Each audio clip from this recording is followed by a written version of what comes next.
Hello and welcome to this week's look at action and stunts on film and television. How are you? Welcome to Friday. You've done it again. Through another week successfully, and here you are banging on the door of the weekend. Action-wise, this week we are looking at what is regarded by many as one of the greatest action films ever. It's one of the greatest war films ever. In fact, it's probably one of the greatest films ever. And it depicts the D-Day landings and the saving of a certain Private Ryan. If you haven't seen the story, haven't seen the film, why not? There's no excuse. It came out in 1998. Where have you been? Under a rock? Go and see it. It will change you. It's one of maybe a handful of films that has remarkable performances from start to finish by every single person in the picture. It is impossible to pick fault with it. Military experts will do so because there are certain bits and pieces which are not as accurate as they are in the actual warfare, in the field of warfare, but obviously you have to take certain artistic license with these pictures, but everything else is just remarkable, particularly the action sequences. The stunts are put together by Simon Crane, who, of course, prior to this was responsible for the action on GoldenEye, Vertical Limit, was also responsible for a certain picture about a boat called Titanic, which was pretty action-packed, and on the strength of all of those, managed to get Steven Spielberg to use him for this picture. And it's a great decision. It's an excellent decision. There are some remarkable pieces of action, some of which I'm going to have a look at here. I've not looked at the entire picture because I don't think it's right to do so. I think that on the strength of what we're looking at, the Omaha Beach sequence, that first 25 minutes, is as flawless a piece of action as you could possibly want to imagine. I think it's absolutely perfect. We're looking at some of those sequences now, and we will regroup after this for a little bit more. Here we go. So, Saving Private Ryan, a classic. Let's have a look at some of the action here. Try and talk our way through it. DOA, dead on arrival. Arriving on the landing craft, bang, there's a shot right there. Standing behind that guy is Steve Griffin, who gets one as well. And that's before the doors have opened. Then they fall over into, or jump into the water. And then, sadly, some of them killed underwater. The visibility here is very good. I'm suspecting this is in a tank, and yet squibs going off underwater, and then they have to be motionless for the period of time that they are there. There's the shots coming in, and the impacts, and consequently the reaction shots accordingly. It's very powerful stuff underwater. And I would have thought that that's likely to be a tank.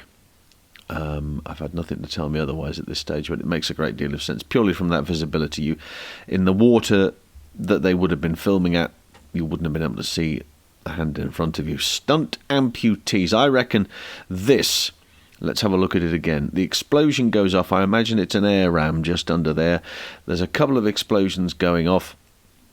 Then the guy goes through the air, and it's visible that there is only one leg.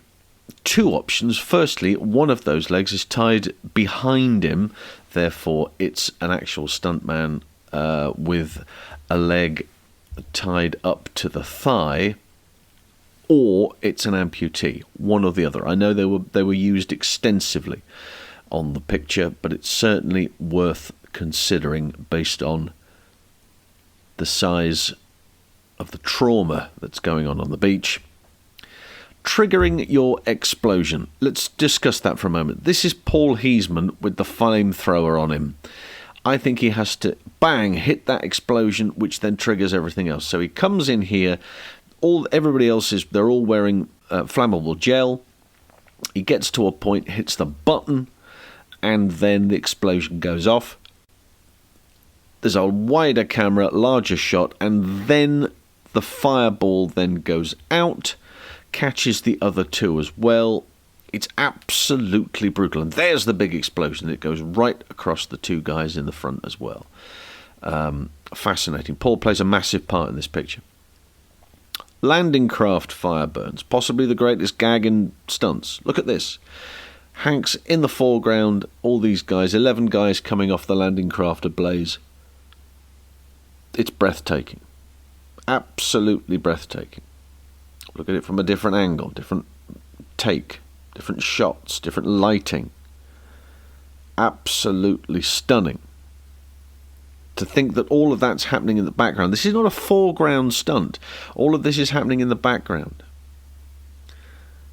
And yet the focus is on Hanks and all of this there. I just want to try and highlight the extraordinary work that happens and then the horror encapsulated on his face. We talked about Paul Heisman earlier. Here he is again, there, just at the bottom of the frame.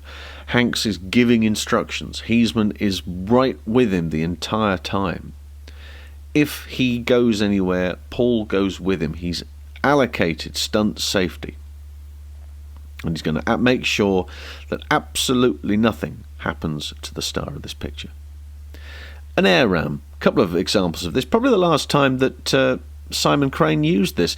It's stepped on. The guy turns as he's stepping on it, and it throws him up into the air and landing on his back in the sand.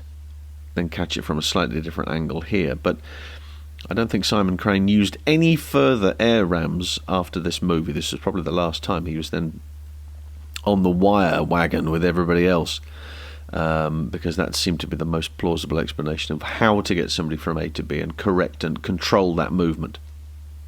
This getting killed by accident, a beautiful example by Derek Lee. There's Derek. Derek gets shot in the helmet, right in the head there.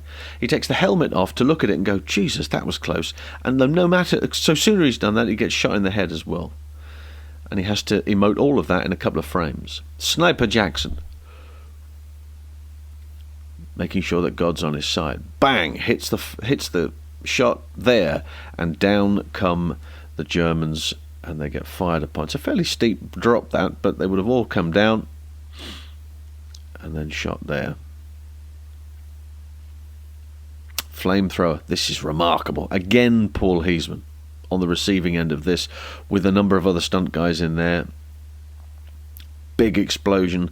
They're all alight, and they all keep coming out through the gap. Look at that. It's absolutely remarkable to think that this is done en masse, for real, in the most remarkable setting that there is. It looks extraordinary. This is the only piece of behind-the-scenes stunt action I can find. This is an air ram explosion.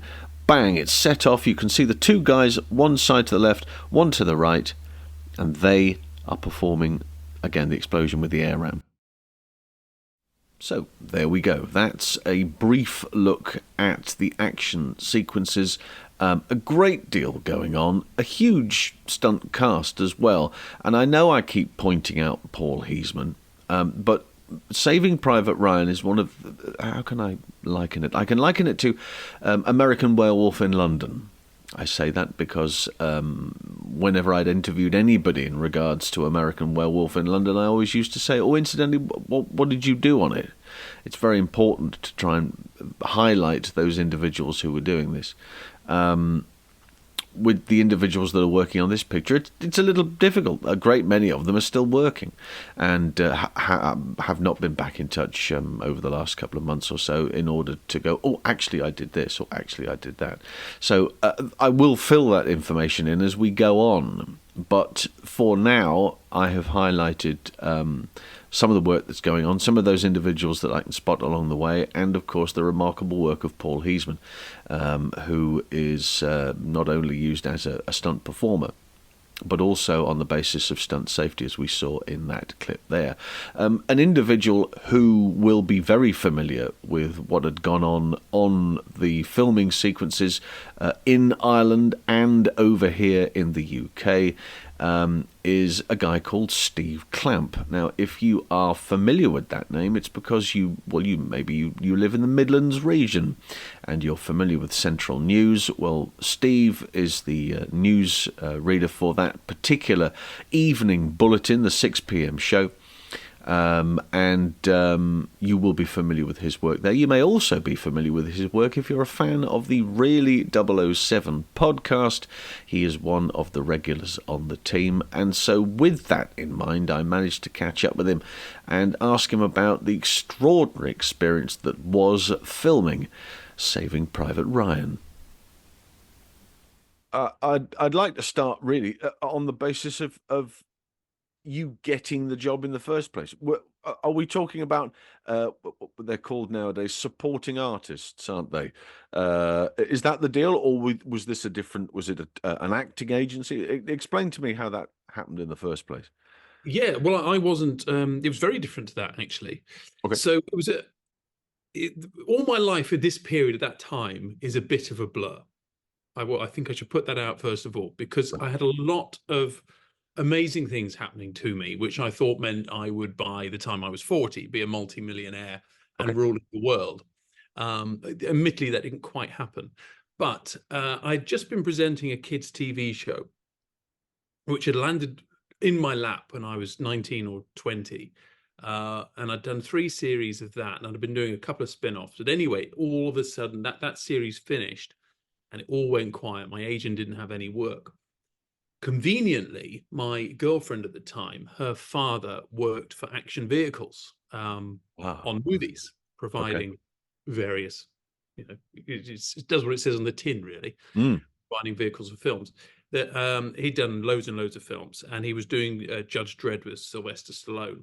And he said, "Well, do you want to come on set for a day? I'll get you a day's work." So I went up there and did a day's work on Judge Dredd.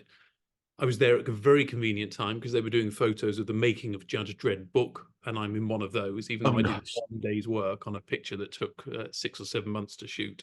So that's great, and I've still got that book now, and that was amazing. I mean, going onto the set Shepperton, I'd never seen it. I mean, I was working in television, but I'd never seen anything like film sets.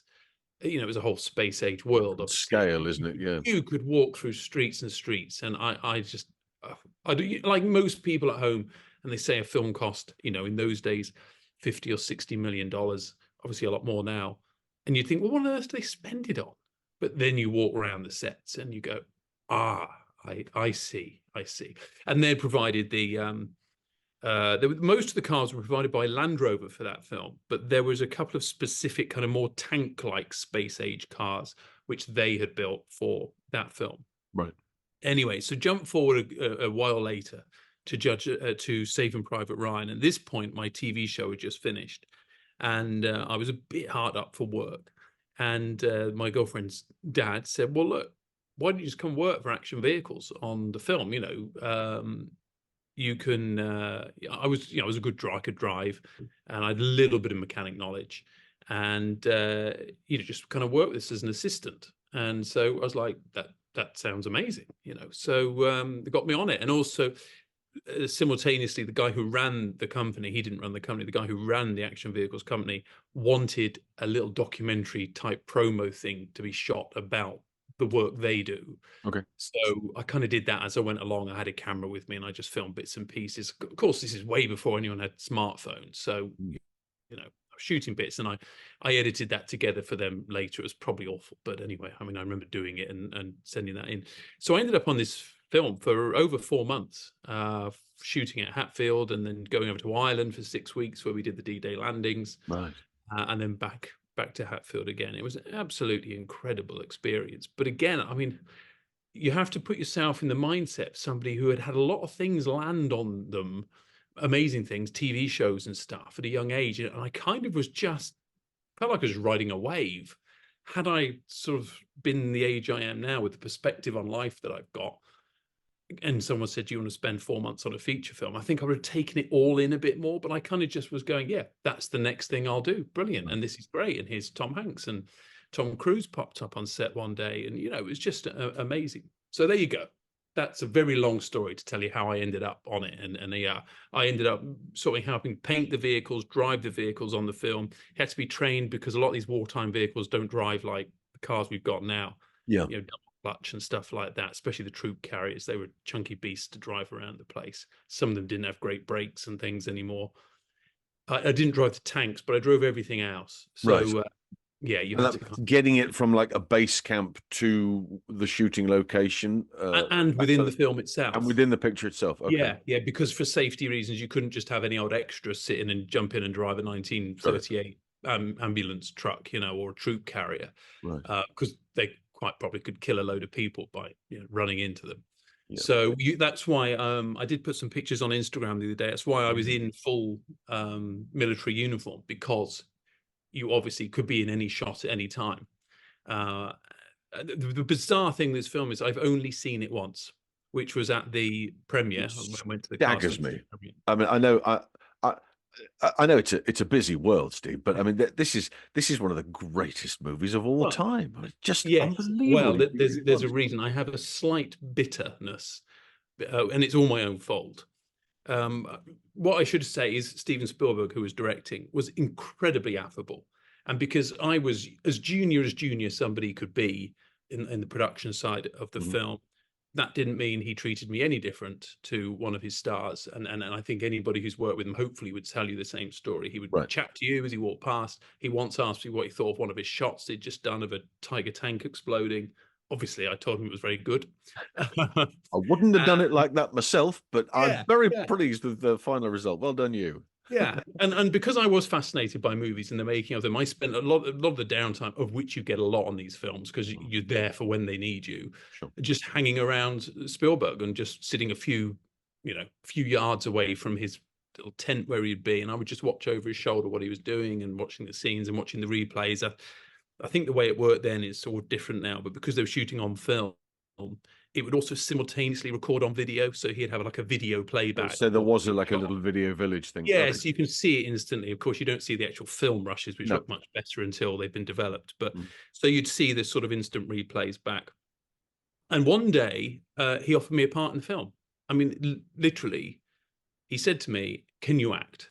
And I said, "Yes, I can." You've picked the right guy. It's your Uh, lucky day, Steve. yeah, it's your Yes. lucky day. And he said we need someone to play a German officer coming out of that tank. And it's quite a actually shocking scene in the film. The Americans have just dropped a grenade inside one of the Tiger tanks. It go boom, and this German soldier comes out that cockpit thing. I've Yeah. forgotten the name.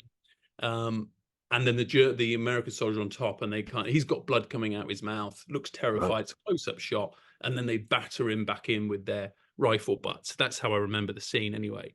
So I was offered the part of that German tank commander, and yeah, obviously I said yes. I was so excited about it. But anyways, I'm going to try and defend myself here because it all ends really badly. Right, It you was are. yeah, it was a very, very, very hot summer that we shot this film, and you were in full uniform because you've been made up by makeup and costume and whatever. Yep. And I was also obviously had no experience of all this kind of thing. And the day we were supposed to shoot it, we didn't shoot. I was just dripping sweat inside all day, so hot. Next day, go back, and they're long days when you're doing nothing. Mm. Went back next day to shoot it, and things were holding up, and it looked like it wasn't going to happen. I think they said, "Oh, this is probably not going to happen today. It's probably tomorrow." And I just went for a wander. Very tired with all the heat and everything. And I think also I probably hadn't slept because I was so excited about doing this thing. Mm. Yeah. And I just lay on the grass next to one of the big troop carriers, out of everyone's sight, and I fell asleep. Nodded off. And that is when they called for the scene. Nobody had mobile phones in those days. All my team, the guys I knew, were looking for me everywhere. And of course, I'm behind this flaming Because troop. they didn't know where you were either. Didn't know where I was. Wow. And it was so eventually someone found me. It was too late. They'd had to, time is money on feature films. Mm. And even though I was obviously a big star, they weren't willing to wait. Absolutely, yeah. So they actually got one of my colleagues to do it, who I'm sure he wouldn't mind me saying this, couldn't act at all. So they had to keep redoing it. The only thing I will say, which I've tried to console myself with at that time, I've actually got over it, but I was really terrified of wasps as a young person. The only thing that Oh, scared me. really? Oh, okay. Yeah, and of course, I don't know if they do this on all films, but the way they did the blood on this film was with golden syrup dyed red. Oh, right. So you were Yeah, powder. attracting them. So he had golden syrup coming out of his mouth, all down his front, and of course he's having to pop out of this tank. Wasps were circling around because there's a lot of wasps on the set anyway, because you've got wagons of donuts and cakes and stuff over there. You know, the wasps Yeah. are loving film sets. A hot summer, and he was being circled by wasps. And of course, because he was having to do lots of takes, I'd like to think I'd have knocked it off in one, but he was Well, doing lots of takes. they don't call He you had to one keep take getting back. clamp for nothing, do they? Yeah, exactly. He had to keep getting back in the tank, closing the lid, Of and obviously course, they'd have wasps been with him. following Oh him my in. God. Yeah. They definitely helped with his performance at looking scared, I have to say, because he got better with every time he popped up out. Yeah, so he did it in the end, and it did look good. But when I went and saw it at the cinema, the cast and crew premiere, I was kind of hoping that scene had been cut. And Oh, when we really? went, it's Right. there, and it's a big close up, and it's a good scene, and that's Maybe this was a sign. I think that there are. All right, you were on the set and you got the job, and you were asked to play a role in the thing, and that's really great. But when it came down to it, there were factors out of your control, yeah, like the wasps, like the fatigue, like all of these things that you just go, I'm just not prepared for this right now. Further down, now look at you, further down the line, just a regular face, everything's happy days. But at that time, well, I don't know. I think it's yeah, it's probably a message from upstairs somewhere. I think that's possibly where that was. It's yeah. great. It It's a was, great shame that you didn't get a chance to do it, but yeah, working on the picture itself, and of course, the fascinating thing about this movie, for many who don't know, is that particularly the Omaha Beach sequence, there is no uh there's no storyboard planning to this. It's very much a case of this is what I want to do from the director's point of view. I want to do this, and I want to do this, and I want to do this. And he's giving instruction to Simon Crane, the coordinator, to say, I need as much going on here, and then we need to get everybody over there. And it's lots of handheld stuff, him doing it himself in certain cases with the handheld camera. Um, and that's a remarkable amount of leeway to be given as a stunt coordinator. You said yourself you were there a huge proportion. Was it 3 weeks? I think he was trying to tie everything down to about 3 weeks to try and film that whole beach sequence. But yeah. I think we did in total 6 weeks in Ireland, but probably there was a couple of 2 or 3 weeks where we were just getting everything in place, because right, obviously we had to get all the vehicles for to dress the sets and everything. yes, We had to get those over. We had to get the landing craft over, and it was all arriving bit by bit. And I was there pretty much from the start of setting that lot up. okay, We had it all stored on a big farm, if I remember rightly. It was mhm, amazing seeing these. I had so much respect for these big, the drivers of the huge HGVs, because we're in these little lanes in Ireland, and they're bringing giant tanks on the back of their HGVs down these tiny lanes and getting yeah. them in. I just thought, flipping heck, My you just my truck um my drivers through. uncle my uncle was a taxi driver in either from Dublin, and would say, um, just because it has grass growing down the middle of it doesn't mean to say it's dual carriageway, which I always used to think was quite amusing. But you're quite right. These things, 40 plus foot with this huge wide load on it, and they are absolutely precise, getting it down Mm. to where it needs to be. I saw a locations thing on YouTube not too long ago, looking and comparing the shots in the film with where they are now. And a lot hasn't changed a great deal. That farm area that you're referring to, where all of these vehicles were being stored, still there, still in its proportions. He's picking out trees from the subway there, in the area at the back, and lining them all up, and it's exactly the same thing. Were you aware of the stunt team at the time, or how much Yeah, definitely. preparation I mean, they were doing on the beach? when I watched them more closely, was less actually when we were shooting the scenes in Ireland. I wasn't up so close. There was a picture I put on Instagram where I took a shot of them shooting those D-Day landings. Yes.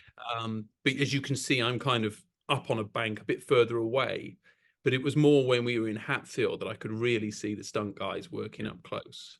There was a picture I stuck up of a huge explosion, and if you, I think I did put both pictures. So you've got, I was taking all these, This by is the way. just over the bridge, isn't it? Yeah. Yeah.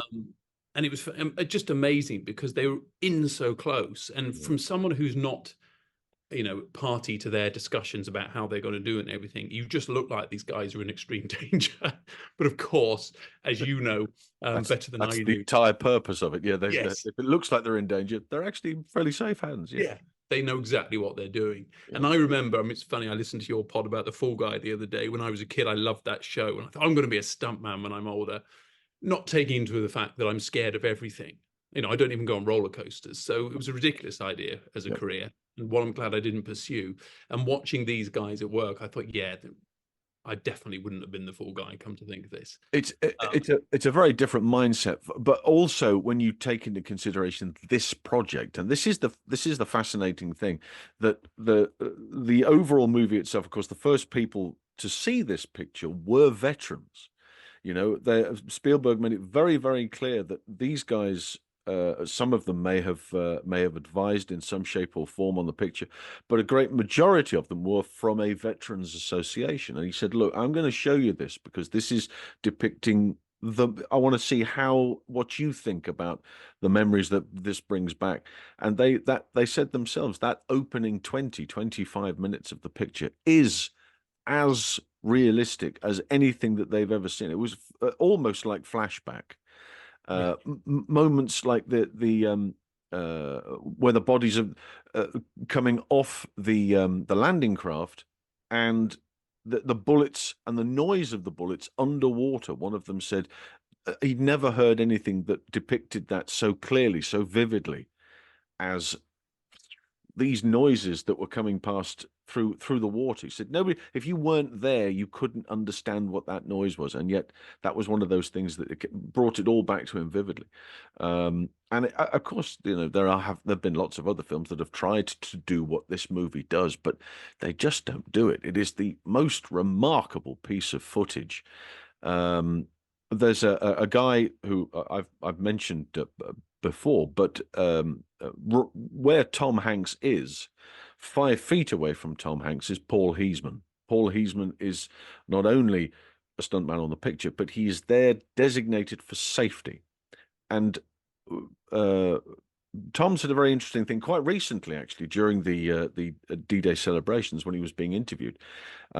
He said that they would walk up the beach and there would be red flags placed at certain points, and the guy would go, don't this is the special effects guy, don't go there because there's an explosive charge there and that will go off. Then they go a bit further and there's one on the right hand side, and don't go there because that's an air ram that will fire up into the air and fire a stuntman in one direction. Okay, so they're taking in all of this, and then they go back to the first position to then prepare for a take, and they take all the flags out, right? So I can't see where it is. So Simon had said to Tom, just do your thing, do your movements, do your lines, do whatever it is you need to do. Paul is right behind you, and if you're going the wrong way, he'll move you and he'll direct you to where you need to be. And because of all this chaos that's going on screen, and the movement and the noise and the whip brown shots, you can get away with it, so he can physically move him. Don't go that way, go over there, and take him to this next point. Absolutely staggering. But I love the idea that not a storyboard in sight for this. This is just Spielberg's vision of that. It well, must have been a remarkable time to yeah. to be on a It picture was, like that. and Absolutely I would extraordinary. quite often in the evening, anyone, well, I certainly think anybody who was part of the production could go and watch with Spielberg, watching the day's rushes once they had been Yeah. developed and put on the screen. Now, obviously, I wasn't aware of his full vision for the film. I was just going and seeing what they'd shot that day, Mhm. and it did look a bit rubbish when you saw it. Just that bit they In felt its because raw it's form. wobbly Yeah. and you imagine it with none of it edited together. You just take those bits, which would Yeah. obviously all come together and look phenomenal. And it was very hard for us to, we're looking at each other thinking, not sure about this. This does not look like we've spent 50, $60 million on this film. Because partly because, of course, you've all spent a lot of time working on your little part of the film. Ours would be the vehicles and whatever. You Yeah. want them to be seen really well, nicely and clearly, and not moved about all over the place with these jerky camera shots. And then, of course, you see it all edited together, and you go, "This guy's a genius. I see what he was doing now." Yeah. Um, so that was good. One guy I worked very closely with was Colonel Dale Dye. I don't know if you ever crossed Yeah, paths. the advisor for the he took the cast and off to boot camp and Yeah. showed them the whole 9 yards. Yeah. Yeah, and he was really good. He would make sure that we were kind of doing our thing right if we were in shot or Okay.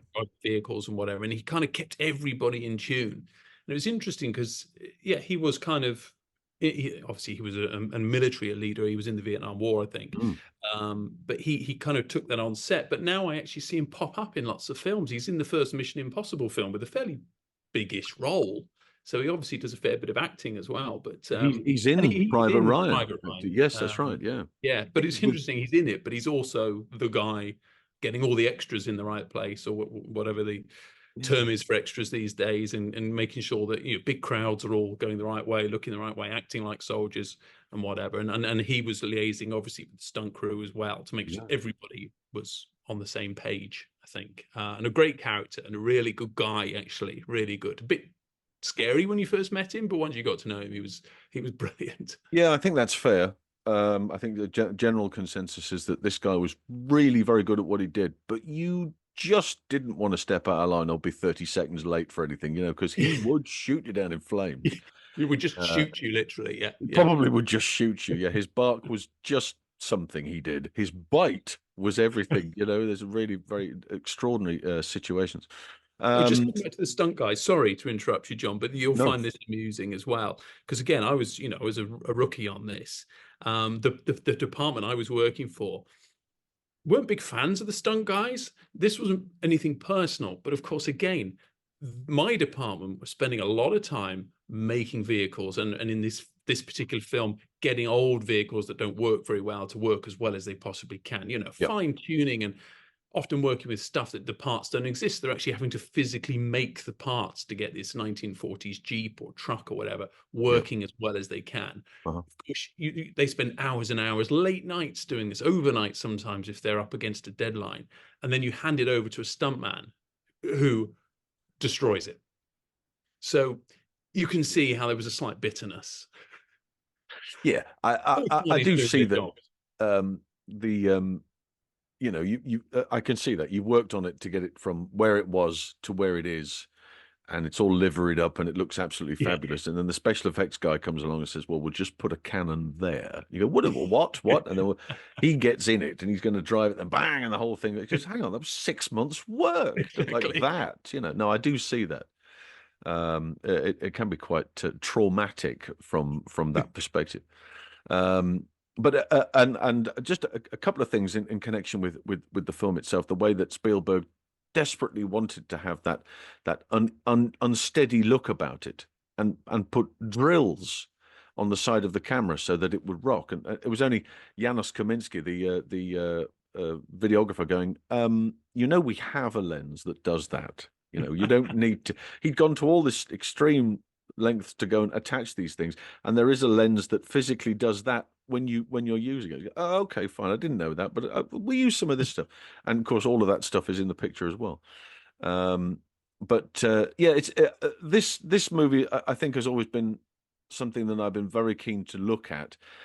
What's fascinated me is that you go to YouTube and do Saving Private Ryan making of, and there are hours and hours of footage about the making of, about the writing of, about the directing of. There is nothing about the stunts in the picture. And if you take that, I appreciate from the purpose of all the other, aspects of it, but if you take that out, you don't have the same impact that you do.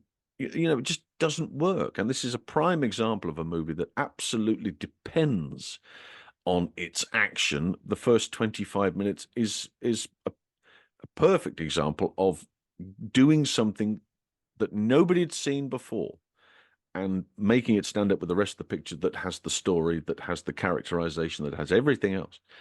and it's absolutely essential. Those landings physically couldn't have been done if it wasn't for. Firstly, I appreciate that the Irish Army were there, the Irish Guard were there, but also you got to have those guys who are there for safety, who are also there to make everything else look unbelievable. So yes, a fascinating, but something like this, and to have you on because you'd been on the picture is just fantastic. It really is. It must have been such an look, hindsight, and we talked about hindsight being a wonderful thing. Uh, was there a point not that long after you finishing and having? I know you only saw it once, but was there a point where you went, Jesus, that was really, I was on that, and give you a real sense of place, I think it's taken a long time. I always appreciated it. Don't get me wrong. It wasn't like I just took it for granted. No.